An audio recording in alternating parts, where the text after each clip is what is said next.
The news hit like a thunderbolt, sending shockwaves through communities and industries alike. Ford, the iconic American automaker, is shutting down its operations, a move that has left many in disbelief.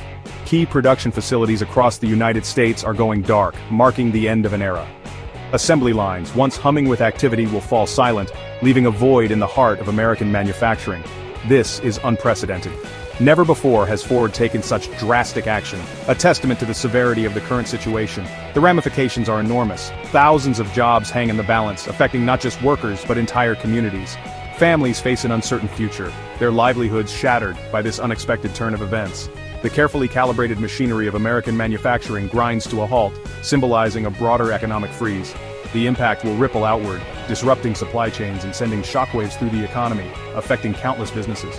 The shutdown is a stark symbol of a nation grappling with complex challenges, both domestic and global. Economic uncertainty, geopolitical tensions, and the relentless pace of technological change have converged into a perfect storm, creating a volatile environment. This is a watershed moment, a stark reminder that even giants can falter, and that resilience and adaptability are more crucial than ever.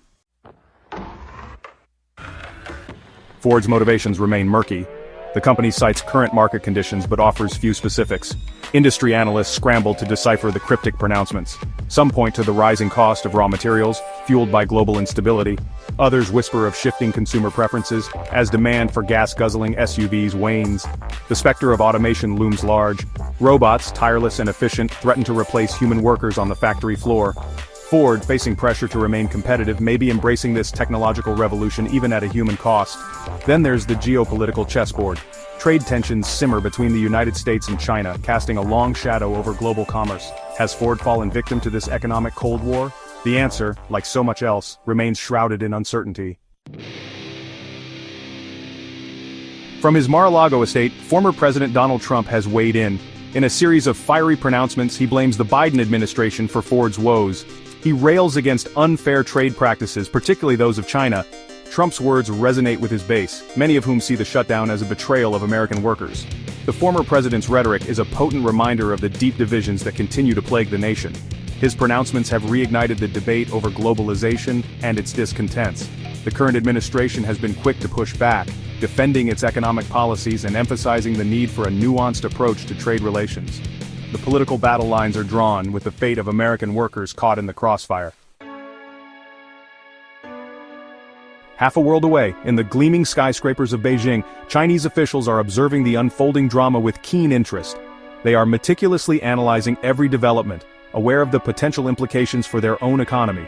The Ford shutdown, occurring against the backdrop of escalating trade tensions, is more than just a corporate issue. It is seen as a potential turning point in the global economic landscape, a moment that could redefine international trade dynamics.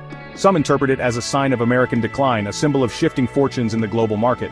This is further evidence that the balance of economic power is shifting eastward towards China.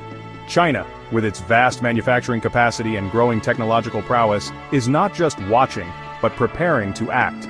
It is well positioned to capitalize on any vacuum left by a retreating America, ready to fill the gaps in the market. Already, Chinese automakers are making inroads into the global market, offering competitive vehicles at attractive prices. These vehicles are not only affordable but also increasingly sophisticated, appealing to a broad range of consumers. Whether China will emerge as the ultimate beneficiary of Ford's misfortune remains to be seen. The competition is fierce and the stakes are high. But one thing is certain, the global automotive landscape is being redrawn with new players and new rules. The stakes are higher than ever, and the world is watching closely to see who will come out on top. Amidst the geopolitical maneuvering and economic analysis, it's easy to lose sight of the human cost of Ford's decision. The closure of factories has left thousands of workers in a state of uncertainty, their futures hanging in the balance. In towns and cities across America, families are struggling to cope with the sudden loss of income. The stress of unpaid bills and the fear of what comes next weigh heavily on their minds. The ripple effects are spreading, impacting local businesses and communities that relied on the auto industry for their livelihoods. Shops are closing, and once bustling streets are now eerily quiet. For many, the shutdown represents more than just a lost job. It's a shattering of the American dream. The sense of security and stability they once had is now gone. Generations of workers have relied on Ford for good-paying, stable employment. These jobs were more than just a paycheck, they were a source of pride and identity. The company's decline is a stark reminder of the fragility of the social contract in the 21st century. The future looks bleak and the promises of the past seem hollow. The road ahead is uncertain, paved with anxiety and hardship. Families are left wondering what the future holds for them and their children. The Ford shutdown is a microcosm of the challenges facing America in an era of rapid change and globalization. The pressures of a global economy are felt in every corner of the nation. The question now is, how will the nation respond? Will there be a collective effort to rebuild and adapt, or will communities be left to fend for themselves in an increasingly uncertain world?